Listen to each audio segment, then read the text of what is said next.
And with that, we're gonna go back to landfill, grab all of the items, and then start filling this storage system with all of my stuff.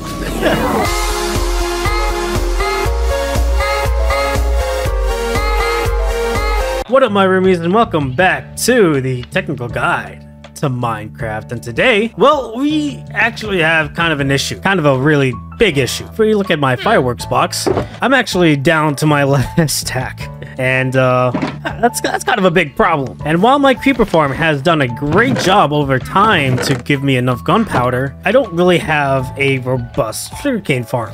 Actually, let me just show you. And as you can see, it's really not much. This is a manual sugarcane farm.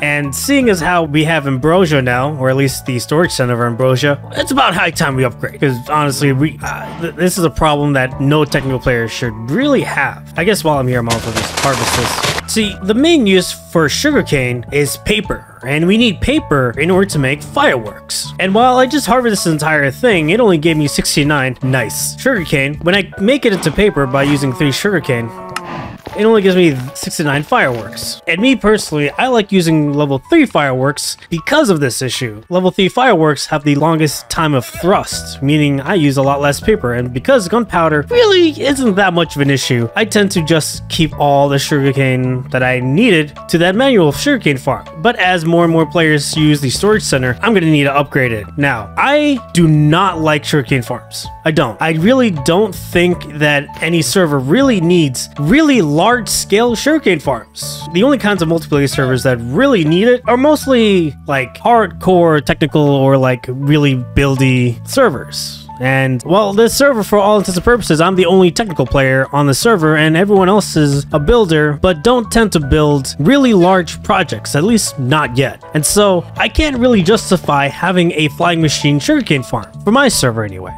But that doesn't mean that I shouldn't have an automatic farm. No. We need to have an automatic sugarcane farm so that we have paper at any given moment, and any spare sugarcane that we have, we can use it for other things like bone meal or whatnot. And so, to combat this problem, welcome to KiguCorp, where safety is a concern. Now, right behind me, or I guess right in front of me, is the basic sugarcane farm. And for most people, this is literally all you need. Now, as many of you may know, you have water directly next to whatever block you're growing the sugarcane with. And on top of the water, you have a block, and then you have a piston or a sticky piston if you don't have any regular pistons for whatever reason, and an observer. The observer in this case acts as a block updater, and when the sugarcane grows to full, it'll activate the pistons. And how that works is that behind it we have a line of redstone, which will then power the block, which will then activate these pistons, thus causing it forward. That's really all you need if you just need a sugarcane farm and you don't want to offload it somewhere. But we do. We have Ambrosia's storage center, and now we need to make sure that it is able to load into it. Now, on previous builds,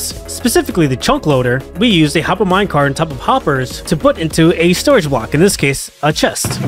Now, as some of you already know, that if something drops on top of this block, it'll get sucked up by the hopper minecart and placed into this large chest. The large chest in this case is the storage center itself. Now, if you were to combine both of this, once the sugarcane grows to its max, it'll chop it down and then get sucked up by the hopper minecart. Of course, when you build this, you're gonna want something in front of the sugarcane, but for the purposes of actually seeing it, we left it open. And for most people, this is probably all you really need. If you wanted to scale it out for more than just this, and you wanted an automatic collection system, this right here is all you really need. But wait, there's more! See, over here, we have ourselves a minecart hopper unloader, and how this works is that at any given moment, this redstone torch is lit up, which will then power this redstone dust, which will then power this repeater, which is giving power to this block, and thus turns on this powered rail. The comparator in front of us is actually comparing the hopper, and when something is inside the hopper, it'll turn on, thus turn off this redstone torch, this dust, this repeater, and so on and so forth, until this unpowers this powered rail. Now, this hopper minecart is filled with sugarcane, and watch what happens when this hopper minecart goes to start unloading its contents. The comparator then turns on, and like I said before, the comparator turns on and thus turning everything off. So now this hopper minecart is now free to unload its content. For the sake of example, we're going to lower it down to that. Now, when this is fully empty, it'll turn back on like you just saw, and then it'll start collecting everything the sugarcane farm produces. It's pretty simple in this design. For those that want to play around with this, there's going to be a world download and a schematic in the description below. And with that in mind, let's head back to the technical guided world and get to it. Quick interruption. I noticed that only 12% of you are actually subscribed to this channel. Watching this long, I must be doing something right, so if you like this video, hit that like button and please subscribe to this channel. Any support helps and these videos take a bit long to make. Thank you so much, and back to the video. Okay, now that we understand how this works, and remember, I'm not trying to build like a super large scale flying machine sugarcane farm, let's go ahead and build this in Ambrosia.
Okay, now that we've completed this, the sugarcane is already starting to grow, which is fantastic for me because I am running down. I am almost out of rockets completely. Now, the sugarcane modules are in the four corners of the storage system, and that's mostly because I like symmetry.